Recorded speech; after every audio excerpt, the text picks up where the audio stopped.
Welcome back, folks. In this episode we are doing wiring, and more bloody wiring. Stay tuned, this is going to be pretty boring. Down to it now. Grind your shit. Okay.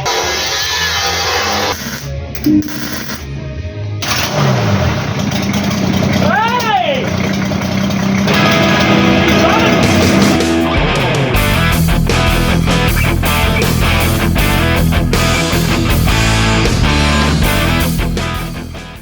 Okay, so today I'm going to start looking at the inside. The dash, I'm going to strip all the wiring out. I've decided it was a bit of a bloody do-I, don't I, but the wiring in this thing is pretty chopped, so if we have a fault it'll be a nightmare to find. So it might be easier to rewire, plus I'm not putting much stuff in it. Doing an aluminium centre panel, so not quite sure how I'm going to fit that, we'll see how we go. And probably aluminium dash, so the old dash cluster will come out. Aluminium panel just with probably 4 gauges, oil pressure, water temperature, EGTs, boost pressure. Don't know if we'll need much on that. Maybe a couple of lights for things like charging. Fuel, I don't know, just fill it up, take some cans. Just looking at the centre console, it's kind of that centre part in a GQ. So, where are you? That bit. Now, I want to house a whole lot of stuff in there, so reversing camera, switching, start-stop wipers, well, quite a bit of stuff in there. And the one I've got is busted, and not to mention that it's pretty lightweight mount. So where I'm going with is I'm going to make a new mount, basically make a new steel frame that will go all the way around that, and then I've got this bit of aluminium, and that will become the sheet that I mount stuff into. So essentially that is what I'm thinking about making out of that point. I'm thinking about hinging the aluminium at the bottom so I can basically flap it up, put all my wiring behind it, in behind that, relays, fold all my switchings on there, fold it out so I can get at everything, and then fold it back up and a couple of wing nuts up the top, hold it in place.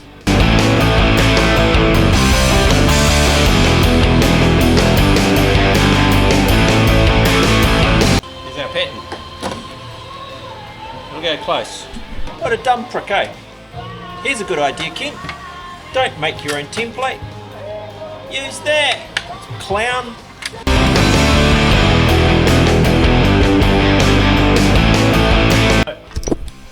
I'm just making a base, so that's the main frame, right? And then I want this bit just to roll off, just to finish the bottom.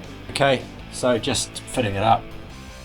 So it basically just mounts into where the original mount flanges were, right? But that'll give me, so down through the top, where the other one normally goes up from underneath, but I don't mind. Put the screws there. So, and that's going to be pretty rigid. That gives me a flat face to put my aluminium on. So that's pretty close. Close enough to get the tack on it, and then just tap it into place, I think.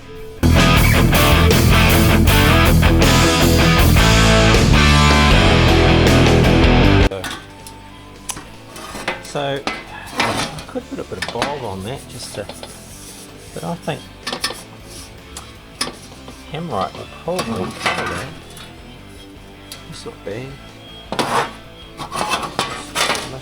It's gone out of it. But it's still got a little twist in it, eh? Round those corners up, and you're not really looking too bad. We'll see the end result. So that's it.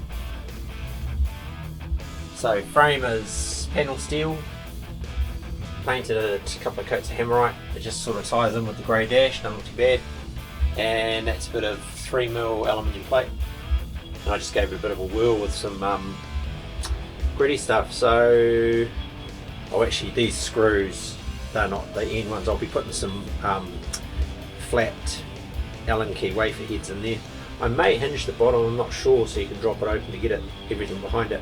But that's what all the switching is going to go in there, plus a reversing camera and a heater. But not this whole thing, just the hot cold bit. I'm not quite sure I'm going to do that yet, but that needs to go in there somewhere, I think. So, center console, here's my layout. That's what I'm thinking, but I'm not convinced on what switches I'm going to need, aside from we'll have a rear camera, and where my heater is going to run and how I'm going to switch the blower, because I'm in the middle of this. Decided I'm going to rewire it, well at very least rewire all the switched items,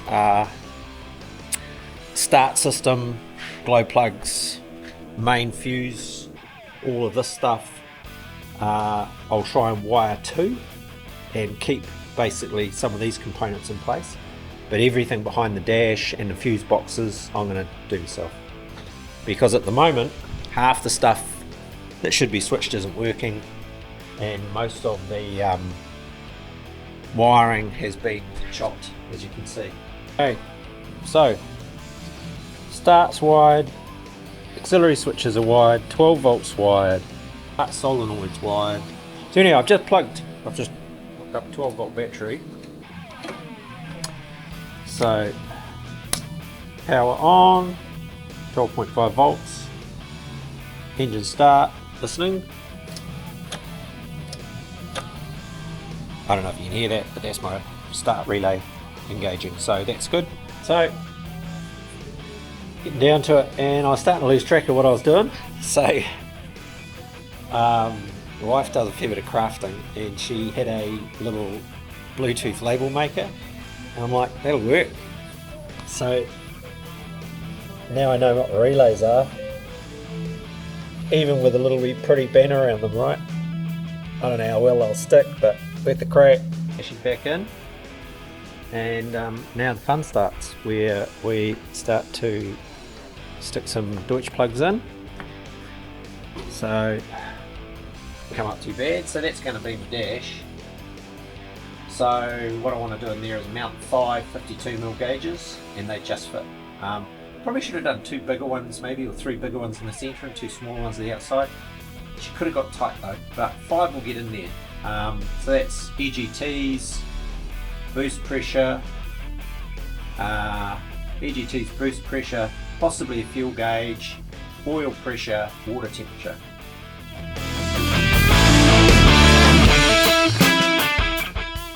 Now this ain't going to be hell of an exciting. It's pretty hard to get good content when you're doing wiring, and worse when you're doing wiring and you're having to try and sort out what goes where, because it takes a bloody age. But this was originally a petrol car, so I've got stuff on my relay circuit that I don't need, and as a result I also have a ton of wiring that I don't need. The process continues. So that came out.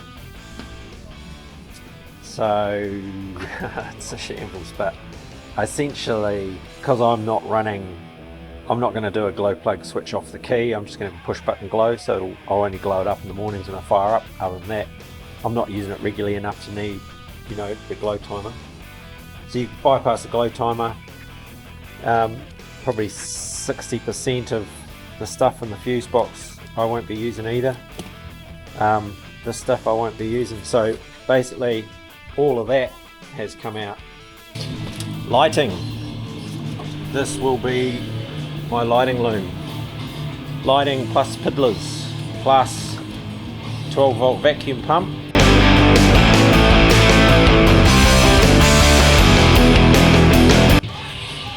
So your bog standard heat shrink, but this is double lined, and it's dual wall tube.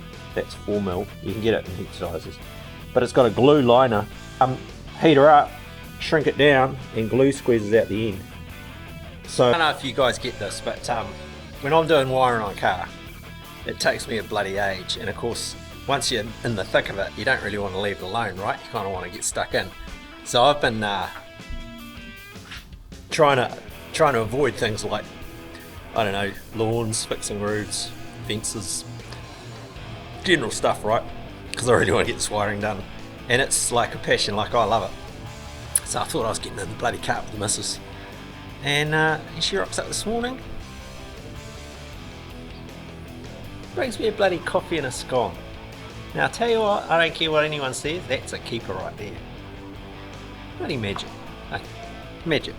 So now it's getting down to essentially gone from individual like feeds to different things to then categorise them, right? So it's all gauges, lights and gauges, cider wipe, the alternator, vacuum light, there'll be a brake light in there at some point.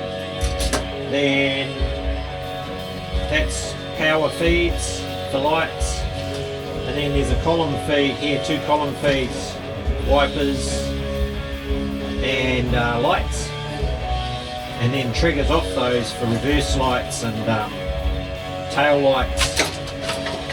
And so coming through there, following the same as the factory, I've reused the factory hard rubber sheath with a lot less wire obviously, and factory clips, so it's nice and tucked up out the way. And then I'm running in behind the fan ducting. Got my dash feeds there for gauges. Got my wiper and lights feed there. My horn feed. I won't be running the key. These guys will all come back down to fuse box and start switches. Now I'm not quite sure where I'm going to put the fuse box yet. Wiring Deutsch plugs. Takes a while.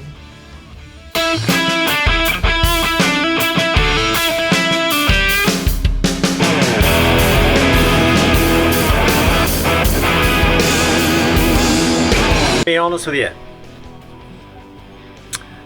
I said to myself at the start of this, kind of creating this YouTube clip, that I was going to rewire this truck because I didn't like cut wires and I didn't want dodgy stuff going on, and I wanted to eliminate all of that. And so I thought I would just strip out all the stuff I didn't need and just, you know, do a quick whip through and salvage the stuff I do need, and have a real nice clean wiring setup, right? So I will be honest with you, that takes a fair bit of work. So honestly, I've probably got 5 or 6 solid days of going through this. Now I've probably done it the hard way. In reality, would I have been easier just to pull a whole new set of wires, all my own, and run from scratch? Probably, but there's things I don't understand that I didn't want to mess with. Long story short, it's a big job, and you will have seen this and this. So that's the old loom, or what's left of it, and a second-hand loom that got a bit cooked that I've used for wires, because what I've tried to do is run the exact same wires that factory ran. So headlights are wired with headlight wiring, and that wiring is mint. But in places where it wasn't, I've salvaged a bit of mint wire off the other factory loom. So I've essentially recreated a factory loom, but with only what I need.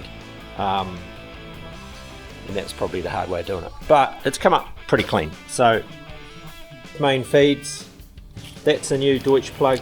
Don't worry about that. This is what I do, right? When I work out how to do something, I grab some masking tape, or I write on it what that wire's for and where it runs to, and I tape it to the wire so I know. Then I can track it and I can create a wiring diagram off that.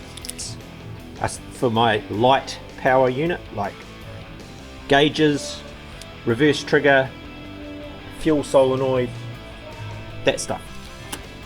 Then separate to that, I've got a start trigger, a glow plug wire, and that's my main feed. Because I'm running battery from the back, that comes from the starter motor connection, and it brings up a heavy main feed, and that is actually the main feeds for glow plugs and main feed into the car.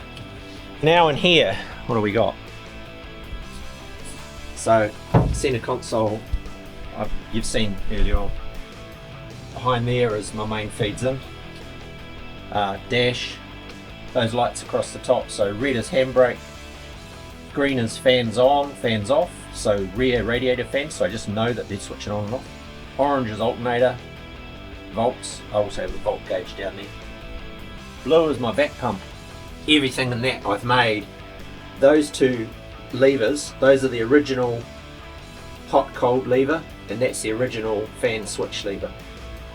Okay, so I've basically gutted all of that unit except for those two, so I can run a heater hot cold and I can turn it on or off. It's either full noise or it's not going, and I've closed off all of the ducting, so none of the vents work. All the vents are gone except the demister vents. So I may change that because I've hooked it straight up to 24 volt through a switched relay, and when you turn it on, that fan is flying. Like, I don't know if they actually normally draw full 24 volt or whether the resistor cuts them back to maybe 15 or something lighter, because that fan is hauling ass. Bit of finishing work, and she may power up on her own steam. I don't know, bloody touch wood, cross fingers, pray to God, and hopefully it bloody goes.